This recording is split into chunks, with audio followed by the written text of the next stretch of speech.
Hello friends, welcome back to channel jobs files in Kannada. ಇವತ್ತಿನ ವಿಡಿಯೋದಲ್ಲಿ ನಾನು ಇಂಡಿಯನ್ ನೇವಿ ಏನಿದೆ, ಭಾರತೀಯ ನೌಕಾಪಡೆ, ಇಲ್ಲಿ ಇರುವಂತಹ ಸರ್ವಿಸ್ ಕಮಿಷನ್ ಆಫೀಸರ್ ಹುದ್ದೆಯ ಬಗ್ಗೆ ಈ ವಿಡಿಯೋದಲ್ಲಿ ತಿಳಿಸ್ಕೊಡ್ತಾ ಹೋಗ್ತೀನಿ. ಅದಕ್ಕಿಂತ ಮೊದಲು ಯಾರೆಲ್ಲ ನನ್ನ ಚಾನಲ್ನ ಸಬ್ಸ್ಕ್ರೈಬ್ ಮಾಡ್ಕೊಳ್ಳಿಲ್ವೋ ಸಬ್ಸ್ಕ್ರೈಬ್ ಮಾಡ್ಕೊಳ್ಳಿ ಮತ್ತು ಪಕ್ಕದಲ್ಲಿರುವಂತಹ ಬೆಲ್ ಐಕಾನ್ ಏನಿದೆ ಇದರ ಮೇಲೆ ಕ್ಲಿಕ್ ಮಾಡಿ. ಇದರಿಂದ ನಾನು ಅಪ್ಡೇಟ್ ಮಾಡುವಂಥ ಜಾಬ್ನ ನೋಟಿಫಿಕೇಷನ್ ಮೊದಲು ನಿಮಗೆ ತಲುಪುತ್ತೆ ಅಂತ ಹೇಳ್ತಾ, ನೀವಿಲ್ಲಿ ನೋಡ್ಬೋದು, ಅದು ಇಂಡಿಯನ್ ನೇವಿ, ಭಾರತೀಯ ನೌಕಾಪಡೆ. ಇಲ್ಲಿ ವಿವಿಧ ಪ್ರವೇಶಗಳಿಗಾಗಿ ಶಾರ್ಟ್ ಸರ್ವಿಸ್ ಕಮಿಷನ್ ಅಧಿಕಾರಿ ಹುದ್ದೆಗಳಿಗೆ ಅರ್ಜಿಯನ್ನು ಆಹ್ವಾನಿಸಿರುವಂಥದ್ದು. ಇನ್ನು ಆನ್ಲೈನ್ ಅಪ್ಲಿಕೇಶನ್ ಸ್ಟಾರ್ಟ್ ಆಗೋದು, ಅರ್ಜಿ ಸಲ್ಲಿಸಲು ಪ್ರಾರಂಭದ ದಿನಾಂಕ 24 ಜನವರಿ 2026 ಮತ್ತು ಆನ್ಲೈನ್ ಮೂಲಕ ಅರ್ಜಿ ಸಲ್ಲಿಸಲಿಕ್ಕೆ ಕೊನೆಯ ದಿನಾಂಕ ನೋಡೋದಾದರೆ 2 ಫೆಬ್ರವರಿ 2026ಕ್ಕೆ ಫೆಬ್ರವರಿ 2ನೇ ತಾರೀಕಿಗೆ ಲಾಸ್ಟ್ ಡೇಟ್ ಆಗುತ್ತೆ. ಅದರೊಳಗಡೆ ನೀವು ಅಪ್ಲಿಕೇಶನನ್ನು ಹಾಕ್ಬೋದು. ಇನ್ನು ಯಾರೆಲ್ಲ ಅರ್ಜಿ ಸಲ್ಲಿಸ್ಬೋದು ಅಂಥೇಳಿ ನೋಡೋದಾದರೆ, ಅವಿವಾಹಿತ ಪುರುಷ ಮತ್ತು ಅವಿವಾಹಿತ ಮಹಿಳಾ ಅಭ್ಯರ್ಥಿಗಳು ಈ ಹುದ್ದೆಗೆ ಅರ್ಜಿಯನ್ನು ಸಲ್ಲಿಸ್ಬೋದು. ಇದು 2027 ಜನವರಿಯಿಂದ ಪ್ರಾರಂಭವಾಗೋ ಕೋರ್ಸಿಗೆ ಇದನ್ನು ಅರ್ಜಿಯನ್ನು ಕರೆದಿರುವಂಥದ್ದು. ಶಾರ್ಟ್ ಸರ್ವಿಸ್ ಕಮಿಷನ್ ಏನಿದೆ ಅವರು ಈ ಹುದ್ದೆಗೆ ಅರ್ಜಿಯನ್ನು ಕರೆದಿರುವಂಥದ್ದು. ಇನ್ನು ಎಲಿಜಿಬಿಲಿಟಿ ಕಂಡೀಷನ್ ನೋಡೋದಾದರೆ, ಅರ್ಹತಾ ಷರತ್ತುಗಳು, ಇಲ್ಲಿ ಎಜುಕೇಷನ್ ಕ್ವಾಲಿಫಿಕೇಷನ್ ಕೇಳಿದ್ದಾರೆ. ಅಂದರೆ ಕಾರ್ಯನಿರ್ವಾಹಕ ಶಾಖೆ, ಇಲ್ಲಿ 3 ವಿಭಾಗ ಇದೆ. ಒಂದು ಎಕ್ಸಿಕ್ಯೂಟಿವ್ ಬ್ರ್ಯಾಂಚ್, ಇನ್ನು education branch and non technical branch ಅಂತ ಹೇಳ್ಬಿಟ್ಟು ಟೆಕ್ನಿಕಲ್ ಬ್ರ್ಯಾಂಚ್ ಅಂತೇಳಿ 3 ಬ್ರ್ಯಾಂಚ್ ಇದೆ. ಆ 3 ಬ್ರ್ಯಾಂಚಿಗೆ ಅರ್ಜಿಯನ್ನು ಕರೆದಿರುವಂಥದ್ದು. ಇನ್ನು ಎಕ್ಸಿಕ್ಯೂಟಿವ್ ಬ್ರ್ಯಾಂಚಲ್ಲಿ ನೋಡೋದಾದರೆ, ಇಲ್ಲಿ ಹೈಡ್ರೋಕೇಡರ್ ಯಾವುದೇ ವಿಷಯದಲ್ಲಿ BE ಅಥವಾ BTech ನಲ್ಲಿ ಕನಿಷ್ಠ 60 ಅಂಕಗಳನ್ನು ಪಡೆದಿರಬೇಕು. ಇಲ್ಲಿ ಹುದ್ದೆಗಳ ಸಂಖ್ಯೆ ನೋಡೋದಾದರೆ 76 ಹುದ್ದೆ ಇದೆ. ಇದರಲ್ಲಿ ಹೈಡ್ರೋ 6. ಇನ್ನು ಪುರುಷ ಮತ್ತು ಮಹಿಳೆಯರಿಬ್ಬರು ಕೂಡ ಈ ಹುದ್ದೆಗೆ ಅರ್ಜಿಯನ್ನು ಸಲ್ಲಿಸ್ಬೋದು. ಅಂದರೆ ಗರಿಷ್ಠ ಅಂದರೆ 10 ಹುದ್ದೆಯಲ್ಲಿ 1 ಹುದ್ದೆ ಮಹಿಳೆಯರಿಗೆ ಇರಿಸಲಾಗಿದೆ. ಇನ್ನು ಬಾರ್ನ್ ಅಂದರೆ ಜನನ 2 ಜನವರಿ 2002ರಿಂದ 1 ಜುಲೈ 2007 ಇದರ ನಡುವೆ ಜನಿಸಿದವರು ಈ ಹುದ್ದೆಗೆ ಅರ್ಜಿಯನ್ನು ಸಲ್ಲಿಸ್ಬೋದು. ಇನ್ನು 2ನೇ ಹುದ್ದೆ ನೋಡೋದಾದರೆ ಪೈಲಟ್, ಒಟ್ಟು ಹುದ್ದೆಗಳ ಸಂಖ್ಯೆ 25. ಇನ್ನು ಮಹಿಳಾ ಮತ್ತು ಪುರುಷ ಅಭ್ಯರ್ಥಿಗಳು ಈ ಹುದ್ದೆಗೆ ಅರ್ಜಿಯನ್ನು ಸಲ್ಲಿಸ್ಬೋದು. ಮಹಿಳೆಯರಿಗೆ ಅಂದರೆ ಗರಿಷ್ಠ ಅಂದರೆ 3 ಹುದ್ದೆಗಳನ್ನು ಮೀಸಲಿರಿಸಲಾಗಿದೆ ಇದರಲ್ಲಿ. ಇನ್ನು 2 ಜನವರಿ 2003ರಿಂದ 1 ಜನವರಿ 2008 ಜನಿಸಿದವರು ಈ ಹುದ್ದೆಗೆ ಅರ್ಜಿಯನ್ನು ಸಲ್ಲಿಸ್ಬೋದು. ಇನ್ನು ನೌಕಾ ವಾಯು ಕಾರ್ಯಾಚರಣೆ ಅಧಿಕಾರಿ ಅಂತ, ಇದು ಯಾವುದೇ ವಿಷಯದಲ್ಲಿ BE ಅಥವಾ BTech ಪದವಿಯನ್ನು ಹೊಂದಿರಬೇಕು. ಕನಿಷ್ಠ ಅಂದರೆ 60 ಅಂಕಗಳನ್ನು ಹೊಂದಿರಬೇಕು. 10 ಮತ್ತು 12ನೇ ತರಗತಿಯಲ್ಲಿ ಒಟ್ಟಾರೆ ಕನಿಷ್ಠ 60% ಇಂಗ್ಲೀಷ್ನಲ್ಲಿ ಕನಿಷ್ಠ 60% ಅಂತ ಹೊಂದಿರಬೇಕು. ಇನ್ನು ಒಟ್ಟು ಹುದ್ದೆಗಳು 20. ಪುರುಷ ಮತ್ತು ಮಹಿಳೆಯರಿಬ್ಬರು ಕೂಡ ಈ ಹುದ್ದೆಗೆ ಅರ್ಜಿಯನ್ನು ಸಲ್ಲಿಸ್ಬೋದು. ಇನ್ನು ಗರಿಷ್ಠ ಅಂದರೆ ಮಹಿಳೆಯರಿಗೆ 3 ಹುದ್ದೆ ಮೀಸಲಿರಿಸಲಾಗಿದೆ. ಜನನ ನೋಡೋದಾದರೆ 2 ಜನವರಿ 2003ರಿಂದ 1 ಜನವರಿ 2008 ಜನಿಸಿದವರು ಈ ಹುದ್ದೆಗೆ ಅರ್ಜಿಯನ್ನು ಸಲ್ಲಿಸ್ಬೋದು. ಇನ್ನು 4 ಏರ್ ಟ್ರಾಫಿಕ್ ಕಂಟ್ರೋಲರ್ ATC, ಒಟ್ಟು ಹುದ್ದೆ 18 ಹುದ್ದೆ ಖಾಲಿ ಇದೆ. ಪುರುಷರು ಮತ್ತು ಮಹಿಳೆಯರು ಕೂಡ ಅರ್ಜಿ ಸಲ್ಲಿಸಬಹುದು. ಇನ್ನು ಲಾಜಿಸ್ಟಿಕ್, ಇದು ಯಾವುದೇ ವಿಷಯದಲ್ಲಿ BE ಅಥವಾ BTech ಪ್ರಥಮ ದರ್ಜೆಯಲ್ಲಿ ಪಾಸಾಗಿರಬೇಕು ಅಥವಾ MBA ಪ್ರಥಮ ದರ್ಜೆಯಲ್ಲಿ ಪಾಸಾಗಿರಬೇಕು. ಇನ್ನು BSc BCom BSc IT ಪ್ರಥಮ ದರ್ಜೆ ಅಥವಾ ಹಣಕಾಸು ಲಾಜಿಸ್ಟಿಕ್ ಸಪ್ಲೈ ಚೈನಾ ಮೆಟೀರಿಯಲ್ ಮ್ಯಾನೇಜ್ಮೆಂಟ್ನಲ್ಲಿ PG ಡಿಪ್ಲೊಮಾ ಮಾಡಿದರೂ ಕೂಡ ಅಂಥವರಿಗೆ ಈ ಹುದ್ದೆಗೆ ಅರ್ಜಿಯನ್ನು ಸಲ್ಲಿಸ್ಬೋದು. MSc IT ಪ್ರಥಮ ದರ್ಜೆ ಹುದ್ದೆಗಳು ಒಟ್ಟು 10. ಇದು ಪುರುಷರು ಮತ್ತು ಮಹಿಳೆಯರಿಗೆ ಗರಿಷ್ಠ 1 ಹುದ್ದೆ ಮೀಸಲಿರಿಸಲಾಗಿದೆ. 2 ಜನವರಿ 2002ರಿಂದ 1 ಜೂನ್ 2007 ಜನಿಸಿರಬೇಕು. ಇನ್ನು ಎಜುಕೇಷನಲ್ ಬ್ರ್ಯಾಂಚ್ ಬಗ್ಗೆ ನೋಡೋದಾದರೆ, ಇಲ್ಲಿ ಶಿಕ್ಷಣ, ಇಲ್ಲಿ ಗಣಿತ ಸಂಶೋಧನೆ ಅಂದರೆ MSc ಅಥವಾ MA ಕನಿಷ್ಠ 60% ಮಾರ್ಕ್ಸನ್ನು ತಗೊಂಡಿರಬೇಕು. BScಯಲ್ಲಿ ಭೌತಶಾಸ್ತ್ರ ಅಂದರೆ ಫಿಸಿಕ್ಸನ್ನು ಸ್ಟಡಿ ಮಾಡಿರಬೇಕು. ಫಿಸಿಕ್ಸ್ ಮತ್ತು ಅನ್ವಯ ಭೌತಶಾಸ್ತ್ರ ಏನಿದೆ ಅಥವಾ ಹವಾಮಾನಶಾಸ್ತ್ರ, ಸಾಗರಶಾಸ್ತ್ರ, ವಾತಾವರಣದ ವಿಜ್ಞಾನ ಕನಿಷ್ಠ 60% ಅಂಕಗಳೊಂದಿಗೆ ತೇರ್ಗಡೆಯನ್ನು ಹೊಂದಿರಬೇಕು. ಇನ್ನು ಮೆಕ್ಯಾನಿಕಲ್ ಆ್ಯಂಡ್ ಪ್ರೊಡಕ್ಷನ್ ಇಂಜಿನಿಯರಲ್ಲಿ BE ಅಥವಾ BTechಲ್ಲಿ ಕನಿಷ್ಠ 60% ಮಾರ್ಕ್ಸನ್ನು ತಗೊಂಡಿರಬೇಕು. ಇನ್ನು ಕಂಪ್ಯೂಟರ್ ಸೈನ್ಸ್ ಇಂಜಿನಿಯರ್ MCA ಕನಿಷ್ಠ ಅಂದರೂ 60% ಮಾರ್ಕ್ಸ್ ತೊಗೊಂಡಿರಬೇಕು. ಇನ್ನು electrical and electronic and communication, electronic and instrumentation ಇದರಲ್ಲಿ ಕನಿಷ್ಠ ಅಂದರೆ 60% ಅಂಕವನ್ನು ಹೊಂದಿರಬೇಕು. ಇನ್ನು electronic and communication controls, radar, microwave, optical fibre ಇದು ಕೂಡ ಅಷ್ಟೇ, ಇಲ್ಲಿ ಕೂಡ ಹುದ್ದೆಗಳಿದೆ. ಇನ್ನು ಟೆಕ್ನಿಕಲ್ ಬ್ರ್ಯಾಂಚ್ ಬಗ್ಗೆ ನೋಡೋದಾದರೆ ಇಂಜಿನಿಯರಿಂಗ್ ಬ್ರ್ಯಾಂಚ್ ಇದು ಜನರಲ್ ಸರ್ವಿಸ್ GS ಇರುತ್ತೆ. ಈ BE ಅಥವಾ BTECಲ್ಲಿ ಕನಿಷ್ಠ ಅಂದರೆ 60% ಅಂಕಗಳೊಂದಿಗೆ ಪಾಸಾಗಿರಬೇಕು. ಈ ಕೆಳಗಿನ ವಿಭಾಗ ಏನಿದೆ ಇದರಲ್ಲಿ ಪಾಸಾಗಿರಬೇಕು. ಒಂದು marine engineering, aerospace engineering, metallurgy engineering, instrumentation engineering, automobile engineering, mechatronic engineering. ಇನ್ನು ಹುದ್ದೆಗಳ ಸಂಖ್ಯೆ ನೋಡೋದಾದರೆ ಟೋಟಲ್ 42 ಹುದ್ದೆ ಖಾಲಿ ಇದೆ. ಯಾರೆಲ್ಲ ಕ್ವಾಲಿಫೈ ಇದಕ್ಕೆ ಹಾಕಲಿಕ್ಕೆ ಅರ್ಹರು ಅಂತೇಳಿ ನೋಡೋದಾದರೆ ಪುರುಷ ಮತ್ತು ಮಹಿಳೆಯರು ಇಬ್ಬರು ಕೂಡ ಈ ಹುದ್ದೆಗೆ ಅರ್ಜಿ ಸಲ್ಲಿಸ್ಬೋದು. ಮಹಿಳೆಯರಿಗೆ ಗರಿಷ್ಠ ಅಂದರೆ 7 ಹುದ್ದೆಗಳನ್ನು ಮೀಸಲಿರಿಸಲಾಗಿದೆ. ಇನ್ನು 2 ಜನವರಿ 2002ರಿಂದ 1 ಜುಲೈ 2007 ಒಳಗಡೆ ಜನಿಸಿದವರು ಈ ಹುದ್ದೆಗೆ ಅರ್ಜಿಯನ್ನು ಸಲ್ಲಿಸ್ಬೋದು. ಇನ್ನು ಸಬ್ಮರೀನ್ ಟೇಕ್ ಇಂಜಿನಿಯರಿಂಗ್ ಅಥವಾ production engineering, control engineering, aeronautical engineering, industrial engineering and management instrumentation ಅಥವಾ ಕಂಟ್ರೋಲ್ ಮೆಕ್ಯಾನಿಕಲ್ ವಿತ್ ಆಟೋಮೋಟೇಷನ್ ಇದರಲ್ಲಿ ನೋಡೋದಾದರೆ ಒಟ್ಟು 8 ಹುದ್ದೆ ಇದೆ. ಇದಕ್ಕೆ ಕೇವಲ ಪುರುಷರಿಗೆ ಮಾತ್ರ ಅರ್ಜಿ ಸಲ್ಲಿಸಲು ಅವಕಾಶ ಇರುವಂಥದ್ದು.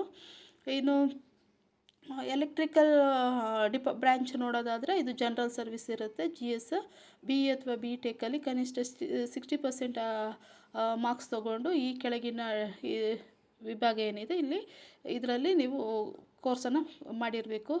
ಅಂದರೆ ಎಲೆಕ್ಟ್ರಾನಿಕ್ ಇಂಜಿನಿಯರಿಂಗ್ ಇರ್ಬೋದು, ಇನ್ಸ್ಟ್ರುಮೆಂಟೇಷನ್ ಇರ್ಬೋದು, ಪವರ್ ಎಲೆಕ್ಟ್ರಾನಿಕ್ ಇರ್ಬೋದು, electronic engineering, telecommunication, power engineering. Total 38 ಹುದ್ದೆ ಖಾಲಿ ಇರುವಂಥದ್ದು. ಇದು ಅರ್ಹರು ಮಹಿಳೆ ಮತ್ತು ಪುರುಷರಿಬ್ಬರು ಕೂಡ ಈ ಹುದ್ದೆಗೆ ಅರ್ಜಿ ಸಲ್ಲಿಸ್ಬೋದು. ಟೋಟಲ್ 7 ಹುದ್ದೆ ಖಾಲಿ ಇರುವಂಥದ್ದು. ಇನ್ನು 2 ಜನವರಿ 2002ರಿಂದ 1 ಜುಲೈ 2007 ಒಳಗಡೆ ಜನಿಸಿದವರು ಈ ಹುದ್ದೆಗೆ ಅರ್ಜಿಯನ್ನು ಸಲ್ಲಿಸ್ಬೋದು. ಇನ್ನು submarine take electrical and electronics and telecommunication, applied electronics and instrumentation and electronic and communication, instrumentation and control. ಒಟ್ಟು ಹುದ್ದೆಗಳು 8 ಹುದ್ದೆಗಳು ಖಾಲಿ ಇದೆ. ಅರ್ಹರು ಪುರುಷರಿಗೆ ಮಾತ್ರ ಈ ಹುದ್ದೆಗೆ ಅರ್ಜಿ ಸಲ್ಲಿಸಲು ಅವಕಾಶ. ಇನ್ನು ಪ್ಯಾರಾ 2ರಲ್ಲಿ ಏನು ತಿಳಿಸಿದ್ದಾರೆ ಅದರಂತೆಯೇ ಈ ಹುದ್ದೆಗಳು ತಾತ್ಕಾಲಿಕವಾಗಿದ್ದು ತರಬೇತಿ ಸ್ಲಾಟ್ ಲಭ್ಯತೆ ಆಧಾರದಲ್ಲಿ ಬದಲಾವಣೆ ಸಾಧ್ಯ ಅಂತ ಹೇಳಿದ್ದಾರೆ. ಹಾಗೆ ಅಭ್ಯರ್ಥಿಯೊಬ್ಬರು 1 ಅರ್ಜಿಯನ್ನು ಅಷ್ಟೇ ಸಲ್ಲಿಸಬೇಕು. ಅನೇಕ ಅರ್ಜಿಗಳನ್ನು ಸಲ್ಲಿಸಿದ್ರೆ, ಒಂದಕ್ಕಿಂತ ಹೆಚ್ಚು ಅರ್ಜಿ ಸಲ್ಲಿಸಿದ್ರೆ ಅವರ ಅಭ್ಯರ್ಥಿತನವನ್ನು ರದ್ದುಪಡಿಸಲಾಗುತ್ತೆ ಅಂತ ಹೇಳಿ ತಿಳಿಸಿದ್ದಾರೆ. ಇನ್ನು ಸಬ್ಮರೈನ್ ಆರ್ಮ್ ಇದ್ರ ಬಗ್ಗೆ ನೋಡೋದಾದರೆ ಶಾರ್ಟ್ ಲಿಸ್ಟ್ ಆದಂತಹ ಪುರುಷ ಅಭ್ಯರ್ಥಿಗಳೇನಿದ್ದಾರೆ ಅವರು ವೈದ್ಯಕೀಯ ಫಿಟ್ನೆಸ್ಸು, ಹುದ್ದೆಯ ಲಭ್ಯತೆ ಮತ್ತು ಸೇವಾ ಆದ್ಯತೆಗಳಿಗೆ ಒಳಪಡಬೇಕಾಗತ್ತೆ. ಇನ್ನು ಯಾರು ಅರ್ಜಿ ಸಲ್ಲಿಸ್ಬೋದು ಅಂತೇಳಿ ನೋಡೋದಾದರೆ ಕನಿಷ್ಠ ಒಟ್ಟು 60% ಅಂಕಗಳನ್ನು ಹೊಂದಿದ್ದು ಸಮಾನವಾದ CGPA ಹೊಂದಿರುವಂತಹ ಪದವಿ ಅಥವಾ ಸ್ನಾತಕೋತ್ತರ ಪದವಿ ಪಡೆದವರು ಅಥವಾ ಅಂತಿಮ ವರ್ಷದ ವಿದ್ಯಾರ್ಥಿಗಳು ಕೂಡ ಈ ಮೇಲ್ಕಂಡ ಪದವಿಯನ್ನು ನೀಡಿರುವಂತಹ ವಿಶ್ವವಿದ್ಯಾನಿಲಯವು ಭಾರತದ ಕೇಂದ್ರ ಅಥವಾ ರಾಜ್ಯ ಶಾಸನದ ಕಾಯ್ದೆಯಡಿ ಸ್ಥಾಪಿತವಾಗಿರಬೇಕು ಅಥವಾ UGC ಕಾಯ್ದೆ 1956 ಅಡಿಯಲ್ಲಿ ಮಾನ್ಯತೆ ಪಡೆದಿರುವಂತಹ ವಿಶ್ವವಿದ್ಯಾಲಯ ಆಗಿರಬೇಕು. ಅಲ್ಲಿಂದ ನೀವು ಎಜುಕೇಷನ್ ಪಡೆದಿದ್ದರೆ ಅಂಥವರಿಗೆ ಈ ಹುದ್ದೆಯನ್ನು ಅರ್ಜಿ ಸಲ್ಲಿಸ್ಬೋದು. ಅಥವಾ ಇಂಜಿನಿಯರಿಂಗ್ ಪದವಿಯಲ್ಲಿ ಕನಿಷ್ಠ 60 ಅಂಕಗಳನ್ನು ಪಡೆದಿದ್ದು ಸಮಾನವಾದಂತಹ CGPA ಸಿಸ್ಟಮ್ ಹೊಂದಿರುವಂತಹ ಅಭ್ಯರ್ಥಿಗಳು ಕೂಡ ಈ ಹುದ್ದೆಗೆ ಅರ್ಜಿಯನ್ನು ಸಲ್ಲಿಸ್ಬೋದು. ಇನ್ನು ಅಭ್ಯರ್ಥಿಯು 2027 ಒಳಗಡೆ INA ಯಜಮಾನದಲ್ಲಿ ಸೇರುವ ಮೊದಲು ಇದು ಇರುವಂಥದ್ದು ಕೇರಳ ಯಜಮಾನದಲ್ಲಿ ಇರುವಂಥದ್ದು ಮೇಲ್ಕಂಡ ಶೈಕ್ಷಣಿಕ ಅರ್ಹತೆಗಳನ್ನೆಲ್ಲ ಪೂರೈಸ್ಕೊಂಡಿರಬೇಕು. ನಿಗದಿತ ಶೈಕ್ಷಣಿಕ ಅರ್ಹತೆಗಳನ್ನು ಪೂರೈಸದ ಅಭ್ಯರ್ಥಿಗಳಿಗೆ INA ಅಥವಾ ಯಜಮಾನದಲ್ಲಿ ಸೇರುವ ಅವಕಾಶ ನೀಡಲಾಗುವುದಿಲ್ಲ ಅಂತ ತಿಳಿಸಿದ್ದಾರೆ.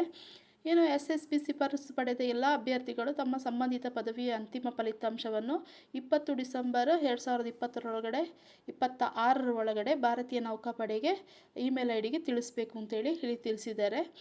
ಇನ್ನು ನೋಟ್ 4 ನೋಡೋದಾದರೆ, ಸೇವಾ ಅಗತ್ಯತೆಗೆ ಆಧಾರದ ಮೇಲೆ ನಿಗದಿತ ಸಂಖ್ಯೆಯ ಅಭ್ಯರ್ಥಿಗಳು SSC ಪೈಲಟ್ ಪ್ರವೇಶ ಆಯ್ಕೆ ಮಾಡಿಕೊಂಡಿದ್ದರೆ ಅವರಿಗೆ SSB ಅಥವಾ CPSS ಏವಿಯೇಷನ್ ವೈದ್ಯಕೀಯ ಪರೀಕ್ಷೆ ನಡೆಸಲಾಗುತ್ತೆ.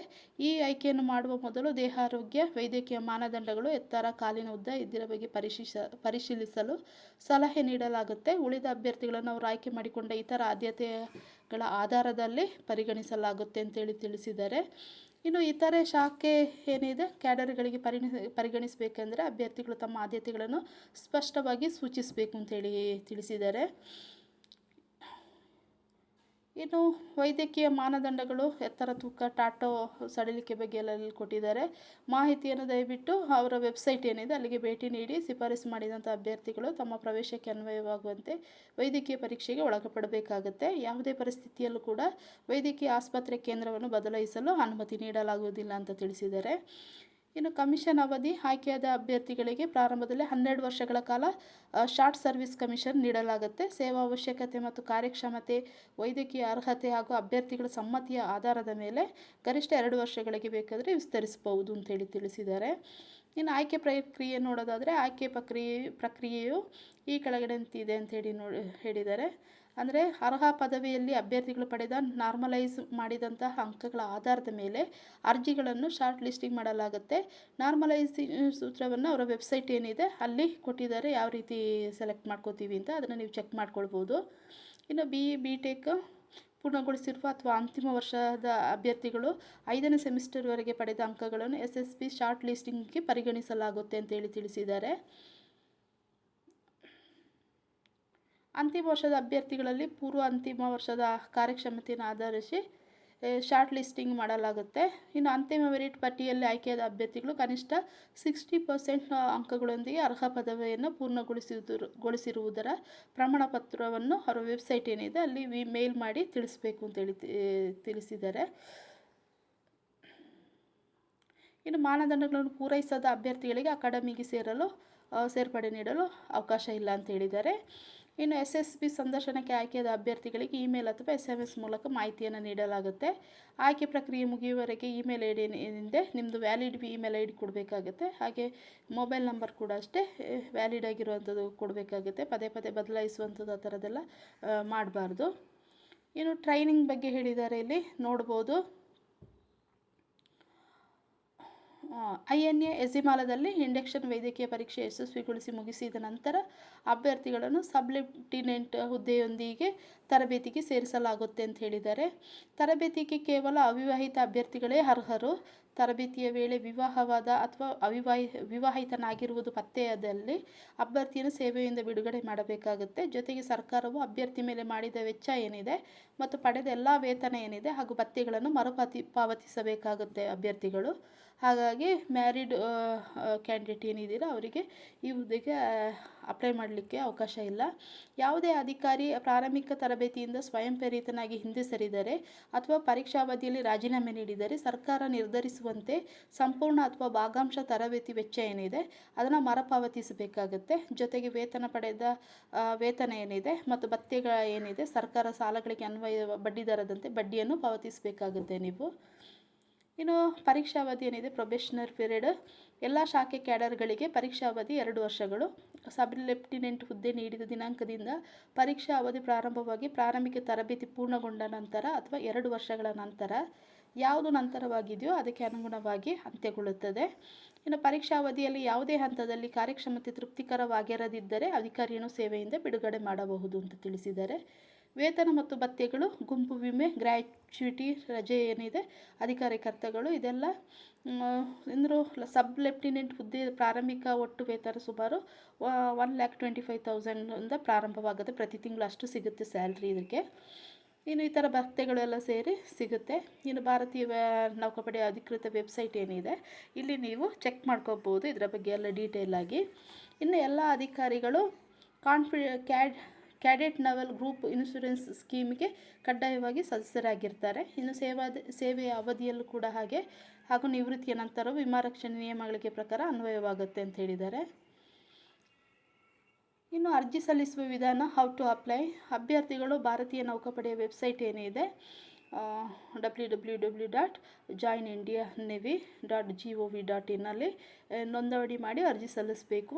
ಅರ್ಜಿ ಸಲ್ಲಿಸುವ ಮುಂಚಿತವಾಗಿ ನೀವೆಲ್ಲ ಡಾಕ್ಯುಮೆಂಟನ್ನು ಅಪ್ಲೋಡ್ ಮಾಡಬೇಕಾಗುತ್ತೆ. ಹಾಗೆಲ್ಲ ಡಾಕ್ಯುಮೆಂಟನ್ನು ರೆಡಿ ಮಾಡಿ ಇಟ್ಕೋಬೇಕು ನೀವು. ಇನ್ನು ವೈಯಕ್ತಿಕ ವಿವರಗಳನ್ನು ಸರಿಯಾಗಿ ಭರ್ತಿ ಮಾಡಬೇಕು. ಮೆಟ್ರಿಕ್ಯುಲೇಷನ್ ಪ್ರಮಾಣ ಪತ್ರದಲ್ಲಿರುವಂತೆ ವಿವರಗಳನ್ನು ತುಂಬಬೇಕು. ಅಂದರೆ ನಿಮ್ಮದು 10th ಮಾರ್ಕ್ಸ್ ಕಾರ್ಡಲ್ಲಿ ಹೇಗಿದೆ ಹಾಗೆ ಎಲ್ಲ ನೇಮ್ಸ್ ಎಲ್ಲ ನಿಮ್ಮದೆಲ್ಲ ಡೀಟೇಲ್ ಏನಿದೆ ಅದು ಕರೆಕ್ಟಾಗಿರಬೇಕು. ಇನ್ನು ವ್ಯಾಲಿಡ್ ಆಗಿರುವಂಥ ಇಮೇಲ್ ID, ಇನ್ನು ಪರ್ಮನೆಂಟ್ ಅಡ್ರೆಸ್, ಇನ್ನು ಮೊಬೈಲ್ ನಂಬರೆಲ್ಲ ಕಡ್ಡಾಯವಾಗಿ ಭರ್ತಿ ಮಾಡಬೇಕಾಗತ್ತೆ. ಇನ್ನು ಸಂಬಂಧಿಸಿದಂತೆ ಎಲ್ಲ ಡಾಕ್ಯುಮೆಂಟ್ ಏನಿದೆ 5ನೇ ಮತ್ತು 7ನೇ ಸೆಮಿಸ್ಟರಿಗೆ ಅಂಕಪಟ್ಟಿಗಳು, BE ಅಥವಾ BTech ಇತರ ಪದವಿಗಳ ಪರೀಕ್ಷೆಗಳಿಗೆ ಎಲ್ಲ ಸೆಮಿಸ್ಟರ್ ಅಂಕಪಟ್ಟಿಗಳು, ಜನ್ಮ ದಿನಾಂಕದ ಪುರಾವೆ ಅಂದರೆ 10ನೇ ಅಥವಾ 12ನೇ ಪ್ರಮಾಣ ಪತ್ರ ಏನಿದೆ 10th ಅಥವಾ PUC, ಇನ್ನು BE BTech CGPA ಪರಿವರ್ತನಾ ಸೂತ್ರ, ಮರ್ಚೆಂಟ್ ನೇವಿ ಪ್ರಮಾಣ ಪತ್ರ ಅಗತ್ಯವಿದ್ದರೆ, ಇನ್ನು ನೀವೇನಾದರೂ NCC ಮಾಡಿದರೆ ಪ್ರಮಾಣ ಪತ್ರ ಏನಿದೆ ಅದನ್ನು ಕೂಡ ಇತ್ತೀಚಿನ ಪಾಸ್ಪೋರ್ಟ್ ಗಾತ್ರದ ಕಲರ್ಡ್ ಫೋಟೋ ಏನಿದೆ ಇದನ್ನು ಸ್ಕ್ಯಾನ್ ಮಾಡಿ ಅಪ್ಲೋಡ್ ಮಾಡಬೇಕಾಗುತ್ತೆ. ಇದೆಲ್ಲ ಡಾಕ್ಯುಮೆಂಟನ್ನು ನೀವು ಅಪ್ಲೋಡ್ ಮಾಡಬೇಕಾಗುತ್ತೆ. ಯಾವುದೇ ಸ್ಕ್ಯಾನ್ ಮಾಡಿದ ದಾಖಲೆ ಓದಲು ಅಸಾಧ್ಯವಾಗಿದ್ದರೆ ಅಥವಾ ಅಸ್ಪಷ್ಟ ಇಲ್ಲದಿದ್ದರೆ ಅಂತಹ ಅರ್ಜಿಯನ್ನು ತಿರಸ್ಕರಿಸಲಾಗುವುದು ಅಂತೇಳಿ ತಿಳಿಸಿದ್ದಾರೆ. ಇನ್ನು SSB ಸಂದರ್ಶನಕ್ಕೆ ಹಾಜರಾಗುವಂಥ ಅಭ್ಯರ್ಥಿಗಳು ಅರ್ಜಿಯ ಪ್ರಿಂಟೌಟನ್ನು ತಗೊಂಡ್ಕೊಂಡು ಬರಬೇಕು ಅಂತ ಹೇಳಿದ್ದಾರೆ. ಇನ್ನು ಒಮ್ಮೆ ಅರ್ಜಿ ಸಲ್ಲಿಸಿದ ನಂತರ ಅದೇ ಅಂತಿಮವಾಗಿರುತ್ತೆ.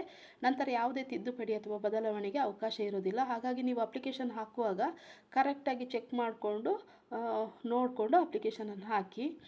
ಇನ್ನು ಆನ್ಲೈನಲ್ಲಿ ಅರ್ಜಿ ಸಲ್ಲಿಸುವ ಮೊದಲು ವೆಬ್ಸೈಟ್ನಲ್ಲಿ ಏನು ಸೂಚನೆ ಕೊಟ್ಟಿದ್ದಾರೆ ಅದನ್ನು ಜಾಗೃತಿಯಿಂದ ಓದಿ ಆಮೇಲೆ ಯಾವುದೇ ಹಂತದಲ್ಲಿ ತಪ್ಪು ಘೋಷಣೆ ಕಂಡುಬಂದರೆ ಅಂತಹ ಅಭ್ಯರ್ಥಿತನವನ್ನು ರದ್ದುಗೊಳಿಸಲಾಗುವುದು ಅಂತೇಳಿ ತಿಳಿಸಿದ್ದಾರೆ. ಹಾಗಾಗಿ ಕರೆಕ್ಟಾಗಿ ಓದಿಕೊಂಡು ನೀಟಾಗಿ ಅಪ್ಲಿಕೇಶನನ್ನು ಹಾಕಿ. ಯಾವುದೇ ರೀತಿಯಾದಂತಹ ಆಯ್ಕೆ ವೇದಿಕೆ ತರಬೇತಿ ಸೇವೆ ಯಾವುದೇ ಹಂತದಲ್ಲಿ ಕೂಡ ಮದ್ಯ ಸೇವನೆ ಪತ್ತೆಯಾದರೆ ಅಥವಾ ಯಾವುದೇ ಪತ್ತೆಯಾದರೆ ನೌಕಾಪಡೆಯಿಂದ ಸೇವೆಯಿಂದ ತೆಗೆದುಹಾಕಲಾಗುತ್ತೆ ಅಂತ ಹೇಳಿ ತಿಳಿಸಿದ್ದಾರೆ. ಅರ್ಜಿ ಮುಂದಿನ ಪರಿಶೀಲನೆಗೆ ಒಳಪಡುತ್ತೆ. ಹಾಗೆ ಯಾವುದೇ ಹಂತದಲ್ಲಿ ಅನರ್ಹ ಅಥವಾ ಅಮಾನ್ಯ ಎಂದು ಕಂಡು ಬಂದರೆ ಅರ್ಜಿಯನ್ನು ತಿರಸ್ಕರಿಸ್ಬೋದು ಅಂತ ಹೇಳಿ ತಿಳಿಸಿದ್ದಾರೆ. ಇನ್ನು ಇಲ್ಲಿ ನೀವೇನಾದರೂ ಅಪ್ಲಿಕೇಶನ್ ಹಾಕಬೇಕಾದ್ರೆ ಇಲ್ಲಿ QR ಕೋಡ್ ಕೊಟ್ಟಿದ್ದಾರೆ, ಅದನ್ನು ಸ್ಕ್ಯಾನ್ ಮಾಡಿ ನೀವು ಅಪ್ಲಿಕೇಶನನ್ನು ಹಾಕ್ಬೋದು. ಇವತ್ತು ಡೀಟೇಲ್ ಆಗಿ ನಾನು ಈ ಭಾರತೀಯ ನೌಕಾಪಡೆ ಏನಿದೆ ಇಲ್ಲಿ ಇರುವಂತಹ ಸರ್ವಿಸ್ ಕಮಿಷನರ್ ಲೆಫ್ಟಿನೆಂಟ್ ಹುದ್ದೆ ಏನಿದೆ ಇದರ ಬಗ್ಗೆ ನಾನು ಡೀಟೇಲ್ ಆಗಿ ಈ ವಿಡಿಯೋದಲ್ಲಿ ತಿಳಿಸ್ಕೊಟ್ಟಿದ್ದೀನಿ. ನೀವೇನಾದರೂ BE BTech ಮಾಡಿ MSc BSc ಮಾಡಿದರೆ ಈ ಹುದ್ದೆಗೆ ಅರ್ಜಿಯನ್ನು ಸಲ್ಲಿಸ್ಬೋದು. ಬೇರೆ ಬೇರೆ ತುಂಬ ಡಿಪಾರ್ಟ್ಮೆಂಟ್ ಇದೆ, ಅದರಲ್ಲೆಲ್ಲ ಅರ್ಜಿ ಕರೆದಿದ್ದಾರೆ. ಮಹಿಳೆ ಮತ್ತು ಪುರುಷ ಇಬ್ಬರಿಗೂ ಕೂಡ ಅರ್ಜಿಯನ್ನು ಸಲ್ಲಿಸ್ಬೋದು. ನಿಮಗೇನಾದರೂ ಇಂಟ್ರೆಸ್ಟ್ ಇದ್ದರೆ, ನೀವೇನಾದರೂ ಎಲಿಜಿಬಲ್ ಇದ್ದರೆ ಈ ಹುದ್ದೆಗೆ ಅರ್ಜಿ ಸಲ್ಲಿಸಿ. ಇದೊಂದು ಒಳ್ಳೆಯ ಅವಕಾಶ. ಯಾರಿಗೆಲ್ಲ ಆರ್ಮಿಗೆ ಸೇರಬೇಕು ಅಂತ ಕನಸಿರುತ್ತೆ ಅಂಥವರಿಗೆಲ್ಲ ಇದೊಂದು ಒಳ್ಳೆಯ ಅವಕಾಶ ಅಂತೇಳಿ ಹೇಳ್ಬೋದು. ಈ ವಿಡಿಯೋ ನಿಮಗೆ ಇಷ್ಟವಾಗಿದ್ದರೆ ಒಂದು ಲೈಕ್ ಕೊಡಿ. ಹಾಗೆ ಇದರ ಅಗತ್ಯ ಯಾರಿಗಿದೆ ಅವರಿಗೆ ಈ ವಿಡಿಯೋನ ಶೇರ್ ಮಾಡಿ ಅಂತ ಹೇಳ್ತಾ ಥ್ಯಾಂಕ್ ಯು ಫಾರ್ ವಾಚಿಂಗ್.